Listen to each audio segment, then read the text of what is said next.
Hello दोस्तों, स्वागत है आप सभी का आज के इस वीडियो में। तो इस वीडियो में हम लोग क्लास 12 फिजिक्स का first chapter electric charge and field के बारे में डिस्कस करेंगे।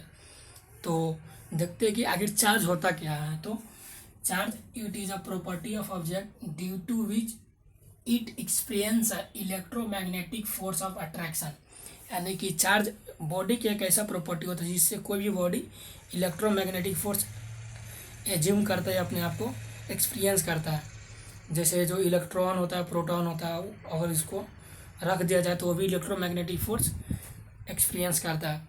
उसके बाद देखा जाए तो चार्ज मेनली दो प्रकार का होता है, एक पॉजिटिव और एक निगेटिव चार्ज।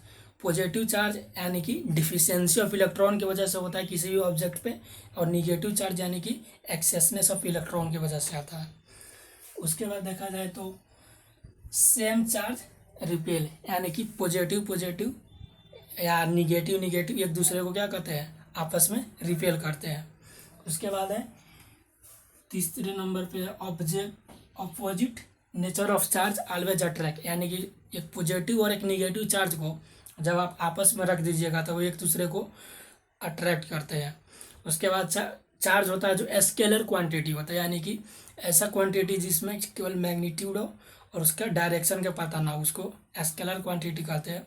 तो जो चार्ज होता है सिर्फ उसके पास मैग्नीट्यूड होता है, उसका कोई डायरेक्शन नहीं होता है, इसलिए स्केलर होता है। उसके बाद होता है value of charge does not depend on speed, यानी कि जैसे मान गए अगर चार्ज रेस्ट में है तो 5 कूलम है, अगर कोई कार 20 किलोमीटर पर आवर की स्पीड से चल रहा है, अगर उसको 5 कूलम चार्ज को रख दिया जाए तो इससे वो ऑब्जेक्ट का जो स्पीड है उसका इफेक्ट उस चार्ज पे नहीं पड़ेगा, वो 5 ही कूलम चार्ज रहेगा। उसके बाद देखा जाए तो charge can not exist without mass, यानी कि चार्ज है ना मास के बिना एग्जिस्ट नहीं करता है, बस mass can exist without charge. यानी कि जैसे देखा जाए पॉजिटिव चार्ज होता है, निगेटिव चार्ज होता है। जब कोई भी ऑब्जेक्ट पॉजिटिव चार्ज होता है तो उसमें से एक इलेक्ट्रॉन का डिफिशियंसी आता है। तो इलेक्ट्रॉन के डिफिशियंसी जब आता है ना, तो उसी समय उस ऑब्जेक्ट में से थोड़ा सा जो मास का वैल्यू होता है ना उसमें से कम हो जाता है। इसी कारण से कहा जाता है कि charge can not exist without mass, बस mass can exist without charge. उसके बाद देखा जाए तो इलेक्ट्रोस्टैटिक फोर्स ऑफ अट्रैक्शन का मैग्नीट्यूड जो होता है ना, ग्रेविटेशनल फोर्स ऑफ अट्रैक्शन के कंपेयर में ज़्यादा होता है।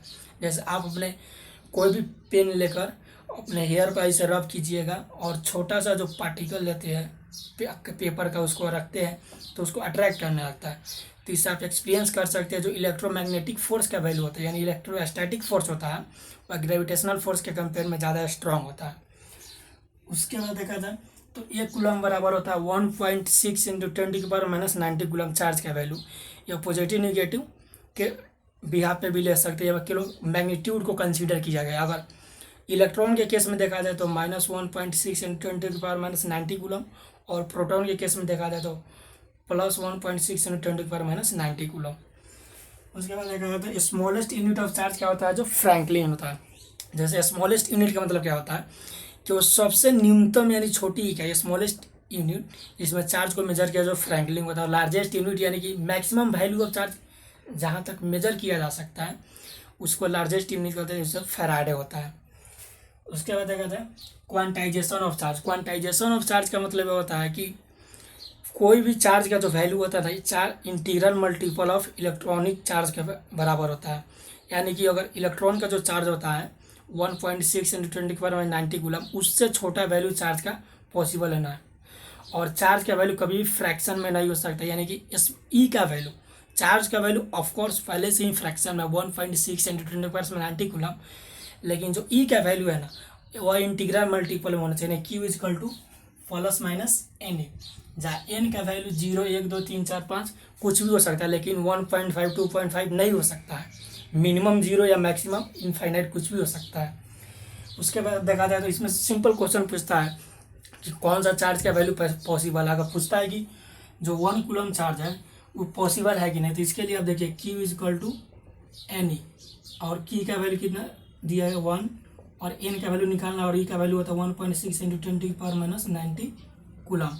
तो यहाँ से एन का वैल्यू आ जाएगा आपके लिए 1/1.6 इंटू 10⁻90 कूलम, और इसको कैलकुलेट करते हैं तो 6.25 इंटू 10⁻⁻⁴ 18 समथिंग आता है, जो कि एक बहुत ही बड़ा पॉजिटिव वैल्यू है चार्ज का, जो कि पॉसिबल है। उसी तरह पूछता है कि 3.2 इंटू 10⁻90 कूलम चार्ज पॉसिबल है कि नहीं। तो इसके लिए लिख सकते हैं 3.2 इंटू 10⁻90 अपॉन 1.6 इंटू 10⁻90। तो इसको डिवाइड कीजिएगा तो 1 कूलम आता है, जो कि ये भी पॉसिबल है।